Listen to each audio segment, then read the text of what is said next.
வணக்கம். தமிழக அரசின் முக்கிய தகவல் அப்படிங்கிற பட்சத்தில் ரேஷன் கார்டுகளுக்கு ரூபாய் 5000 வழங்கப்படுமா அப்படிங்கிற கொஸ்டின் எல்லாருக்குமே திலுமே இருந்துகிட்டு தான் இருக்குது. அது மட்டும் இல்லை, இதோடைய உண்மை தகவல் என்ன, உண்மையாகவே ஒரு கார்டுக்கு 5000 ரூபாய் பொங்கலுக்கு வழங்கப்படுறாங்களா அப்படிங்கிறத இப்போ நம்ம பார்க்கலாம். ரேஷன் கார்டுகளுக்கு ரூபாய் 5000 கிடைக்குமா அப்படிங்கிறத குறித்து வந்த அப்டேட் பற்றி தான் இப்போ நம்ம பார்க்க போகிறோம்.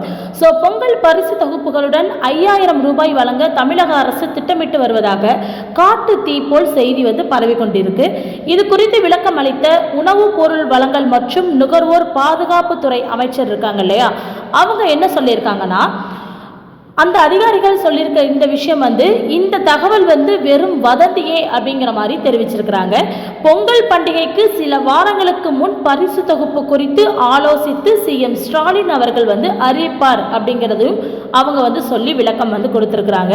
ஸோ இந்த காட்டு தீ போல பரவன இந்த 5000 அப்படிங்கிற இந்த ஒரு விஷயம் கவர்மெண்ட் காதில் போய் விழுந்து அதன் மூலயமா கண்டிப்பாக இந்த பொங்கலுக்கு கவர்மெண்ட் தரப்புல இருந்து ஒவ்வொரு ரேஷன் அட்டைதாரர்களுக்கும் 5000 ரூபாய் வழங்கினாங்க அப்படின்னா உண்மையாகவே அது ரொம்ப ஒரு பெரிய ஒரு விஷயம் தான் சொல்லணும்.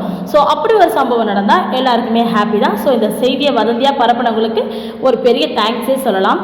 பட் இது ஒரு வதந்தி அப்படின்னு சொல்லிட்டு இப்போ உள்ள கரண்டில் உள்ள ஸ்டேட்டஸ் என்னன்னா, இது ஒரு வதந்தி அப்படிங்கிற மாதிரி கவர்மெண்ட் தரப்புலையும் சொல்லியிருக்கிறாங்க. நன்றி.